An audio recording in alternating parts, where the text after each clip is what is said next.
একজন বিজ্ঞানী রাস্তা দিয়ে হাঁটছিলেন ব্যায়াম করার জন্য। এক ছেলে বিজ্ঞানীকে দেখে বলল, আপনি তো মহাবিজ্ঞানী, সকালবেলা ব্যায়াম যেন না করা লাগে এই বিষয়ে কিছু আবিষ্কার করেন। বিজ্ঞানী বলল, তুমি এমন কোন কাজে ব্যস্ত থাকো যে তোমার সকালবেলা ব্যায়াম করতে চাও না? ছেলেটা বলল, পৃথিবীতে ঘুমেই হলো আসল কাজ, সকালবেলা ব্যায়ামের কারণে ঘুম যেতে পারি না।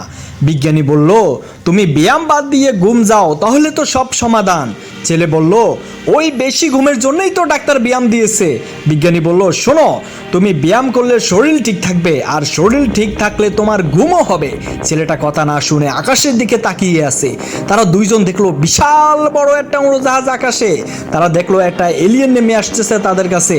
ভয়তে তারা দুইজন একজন আর একজনকে ধরলো। এলিয়েন বলল, ভয় পাবেন না, অন্য গ্রহ থেকে এসেছি। এলিয়েন বিজ্ঞানীকে বলল, তুমি একজন বিজ্ঞানী, তুমি যদি ভয় পাও তাহলে কিভাবে নতুন কিছু আবিষ্কার করবে? তাদের মনে একটু ভয় কাটলো। এলিয়েন বলল, কি নিয়ে এই সাত সকালে তোমাদের মধ্যে কথা হচ্ছে? ছেলেটা বলল, ব্যায়াম নিয়ে। ব্যায়াম প্রতিদিন সকালে করতে আমার বাধ্য হয়ে গেছে। এলিয়েন বলল, আমার কাছে এমন একটা ওষুধ আছে যেটা ব্যবহার করলে ব্যায়ামের আর প্রয়োজন লাগবে না।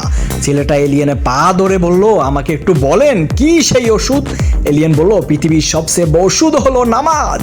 এই নামাজ যদি দিনে নিয়মিত 5 ওয়াক্ত পড়তে পারো তাহলে তোমার কোনো ব্যায়ামের প্রয়োজন নেই। ছেলেটা এলিয়েনকে ধন্যবাদ জানায়। এলিয়েন চলে যাওয়ার আগে সেই বিজ্ঞানী এলিয়েনকে বলল, আপনি মহা সত্য কথা বলেছেন, নামাজ হলো সর্বোত্তম ব্যায়াম।